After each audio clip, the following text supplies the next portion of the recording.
Mesdames, Messieurs, peuple congolais, ne vous désespérez pas.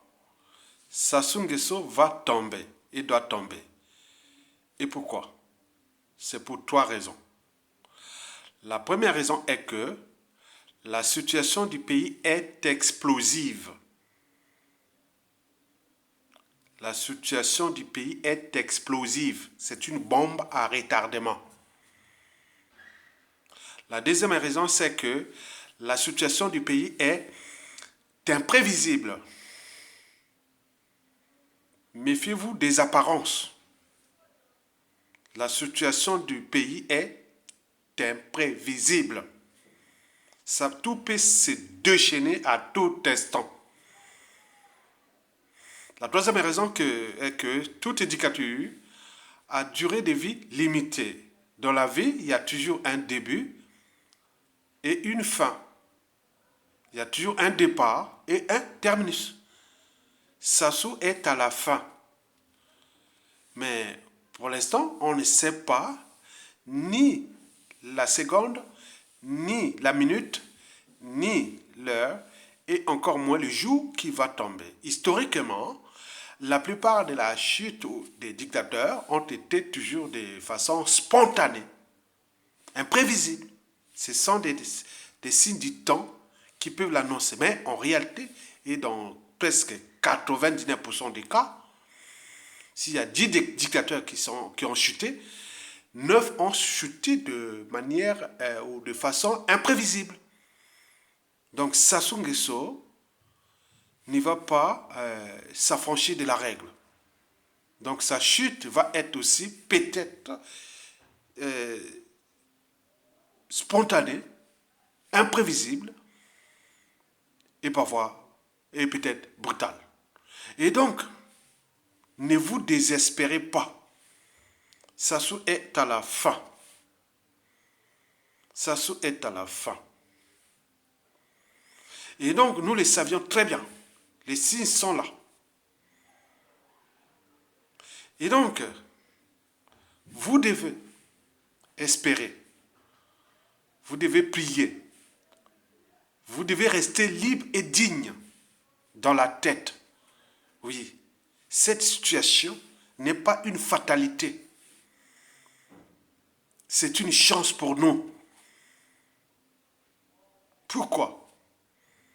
Parce que ça va remettre en cause beaucoup de choses qui nous concernent, nous Congolais, en tant qu'humains.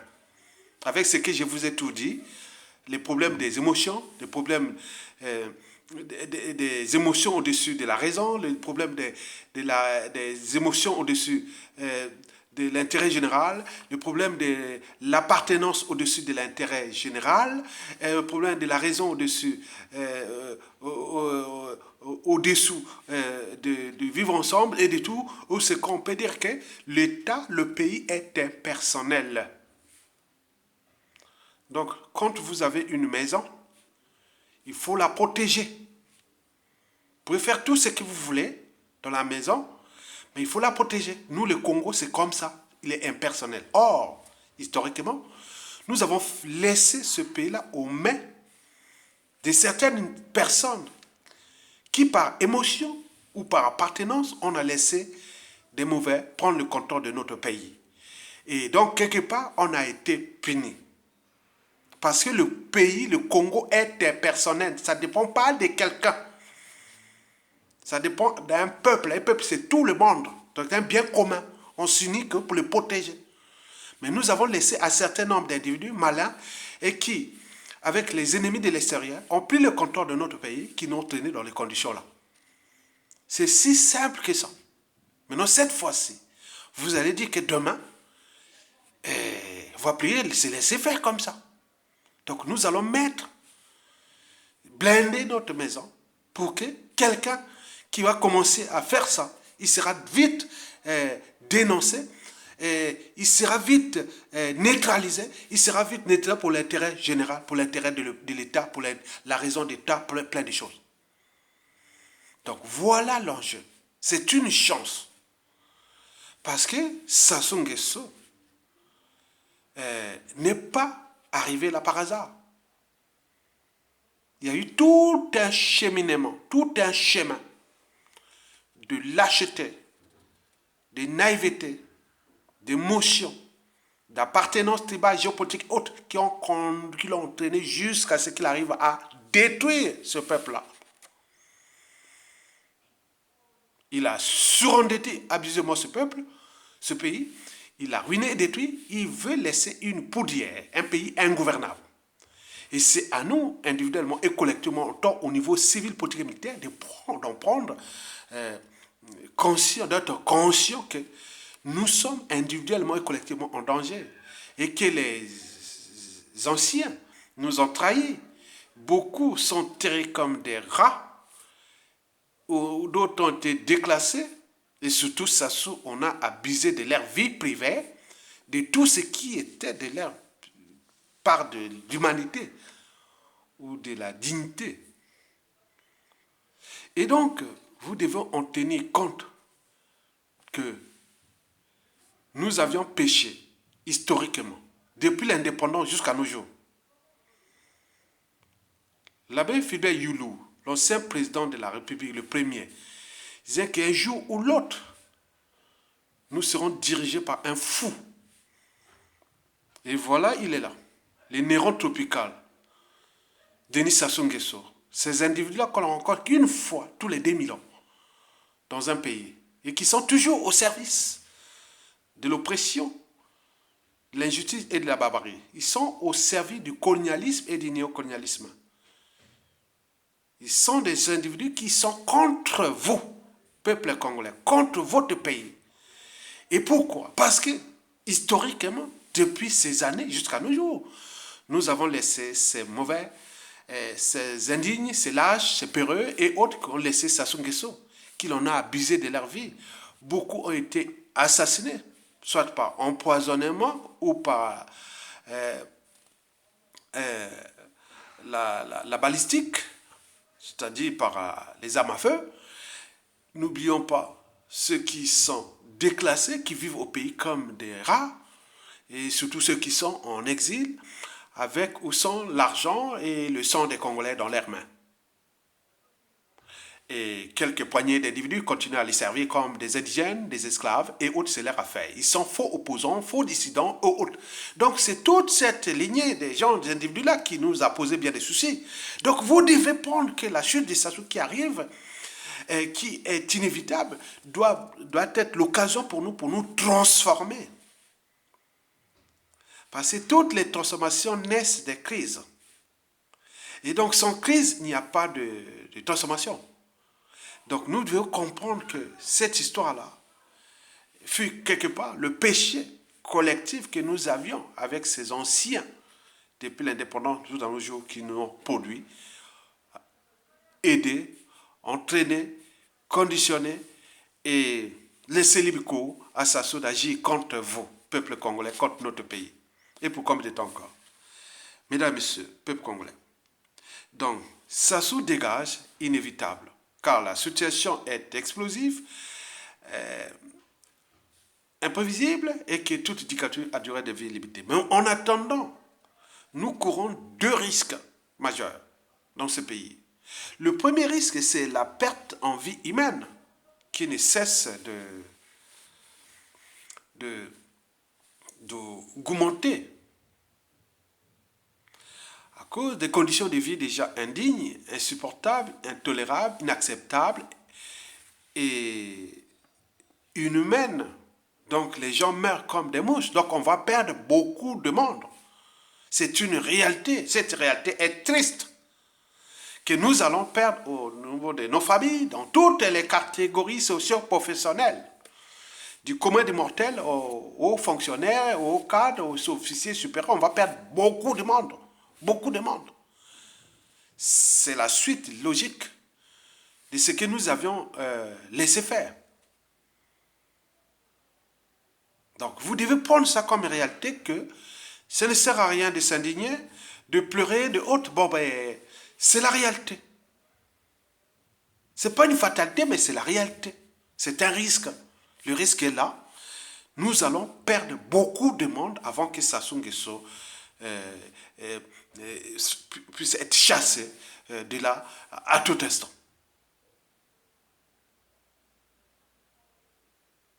En 2019, nous avons perdu dans ce pays 30 000 Congolais.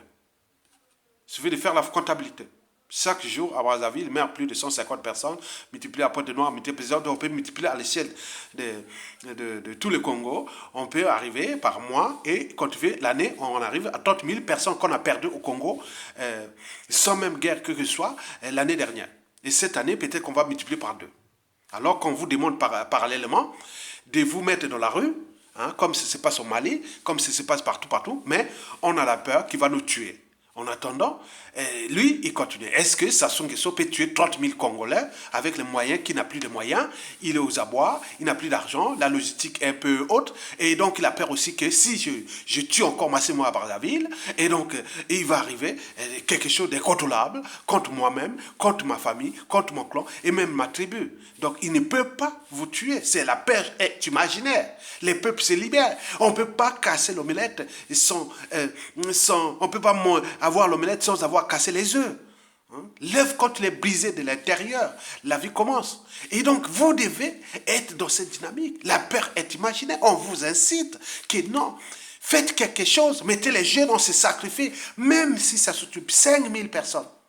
Que ça se paye pour tout le monde dans la rue à Brazzaville, on le chasse. 5 000 personnes dans la rue. Même si 5 000 personnes, si ils tuent 5 000, mais en attendant, d'ici la fin de l'année, si on ne se lève pas, notez bien dans la comptabilité annuelle aujourd'hui au Congo, c'est 30 000 personnes qui meurent chaque année. Donc c'est logique de dire non, mais écoutez, nous on va quand même sauver 25 000 et perdre 5 000. Mais si vous laissez perdre 30 000, bon, et multiplier chaque année jusqu'à la chute, donc vous avez tout compris. Mesdames et messieurs, peuple congolais, le deuxième risque, c'est que, en laissant libre cours ou le temps à Sassou Nguesso de se préparer, parce qu'ils savent bien qu'ils vont tomber, ils vont chuter, pour des raisons précitées, que toute dictature a durée de vie limitée. Ça soit comme la souka.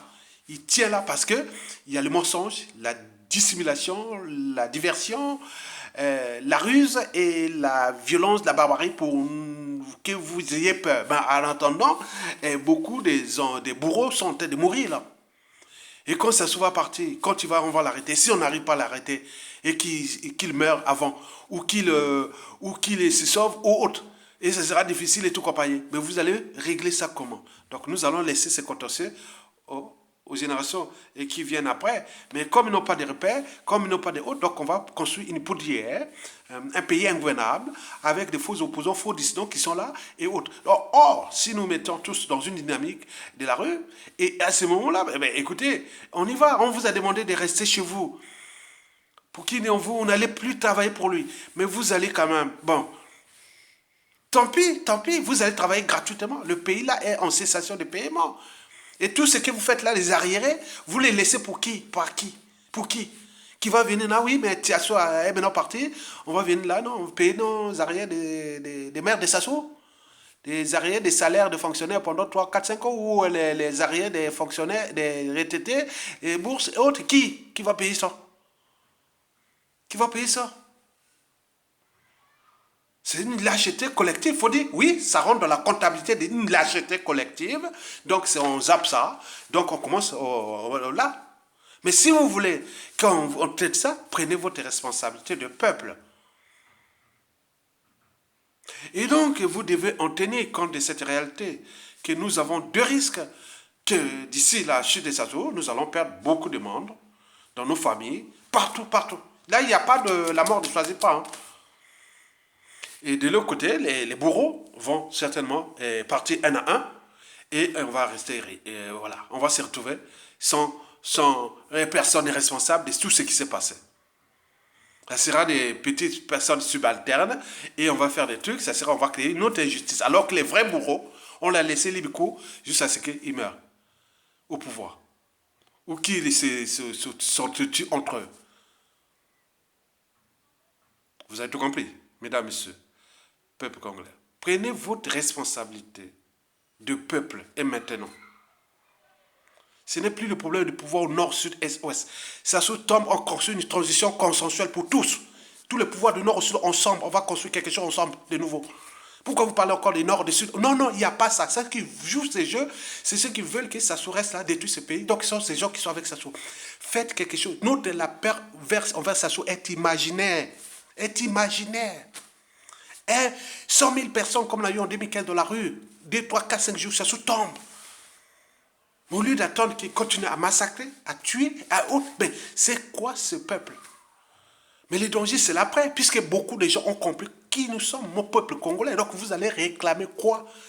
Les erreurs de Sassou, et vous allez réclamer ça, quel pouvoir demain? Mais vous allez être traité comme Sassou l'a fait à vous, hein? Pas de la même manière, mais vous aurez toujours dans la situation de galère. Pourtant, de réformer tout ce que Sassou a laissé comme bazar. Il faudra attendre beaucoup d'années, hein? Donc, prenez votre responsabilité de sauver d'abord les vies. Et puis, récupérer notre pays. Donc, les gens qui ont l'esprit dans l'homme civil, politique, militaire, et en l'homme haute, faites quelque chose pour mettre les gens de la rue. On vous a donné des leviers. Un dictateur n'a pas de concurrent à sa taille tant que le peuple ne relève pas le défi. Le défi peut être la désobéissance civile. On reste ce soir, personne ne va travailler dans ces administrations, dans ces institutions. Mais on l'a demandé, là, vous ne voulez même pas. On dit, bon, mais tant pis, mettez-vous maintenant dans la rue, comme les autres. Non, tant pis. Bon, en attendant, bon, Sassou peut rester là, encore là, mais il va partir, on sait qu'il va tomber, il va laisser une merde. Et à ce moment-là, vous allez venir faire, ah oui, mais les autres vont faire le con. Ah ben oui, mais vous savez, hein, ça va être la raison. Hein. Ah oui, vous savez, c'est comme on dit, ah, vous savez, c'est la crise. Hein. Ah oui, les autres vont, ah oui, vous savez, hein, avec ce qui se soit fait là, ah, vous savez que ce qui se soit fait là, ça va durer 1 an, 2 ans, 4 ans, 10 ans, 15 ans, 20 ans. Vous pouvez plaindre où? Donc, nous sommes un peuple de moutons. Donc, le peuple des moutons engendre toujours des pouvoirs de loup, des gouvernants de loup. Mais les conséquences qui viennent ne seront pas contre vous, peuple. Bien entendu, bien au contraire, vous serez sauvés. Mais ceux qui vont traiter ces problèmes-là vont se passer dans la responsabilité individuelle. Là, vous va commencer des ennuis. Et surtout aussi par effet d'appartenance aussi, quelque part, parce que le clan des Sassou Nguesso, il y aura beaucoup d'injustices qui vont passer partout l'ensemble du territoire, à l'échelle même des tribus. Hein, des choses qui vont se passer, les règlements de compte et autres.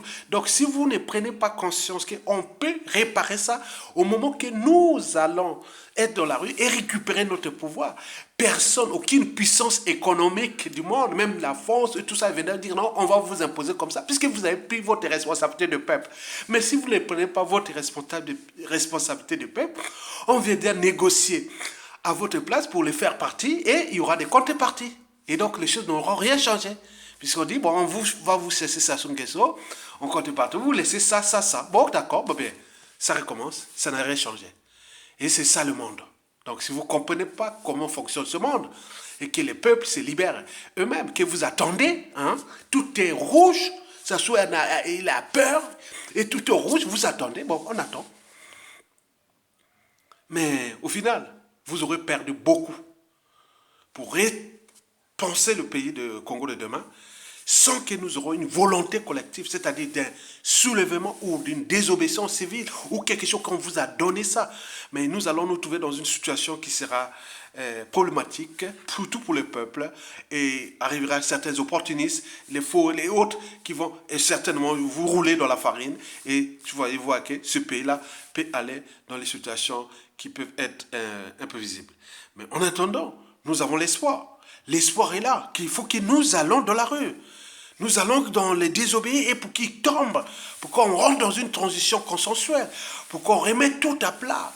On répond les commissions vérité et réconciliation, des devoirs, des mémoires, tous les crimes qui sont passés, on va gérer ça entre le pouvoir de transition, c'est-à-dire le président de la République, le gouvernement de transition, le Haut Conseil de transition et l'Assemblée constituante. On va faire ça ensemble pour repenser ces plaies et autres, parce qu'aucun parti politique, aucune officine politique, aucun pouvoir politique ne peut restaurer l'âme des Congolais qui a été meurtrie depuis ces années-là.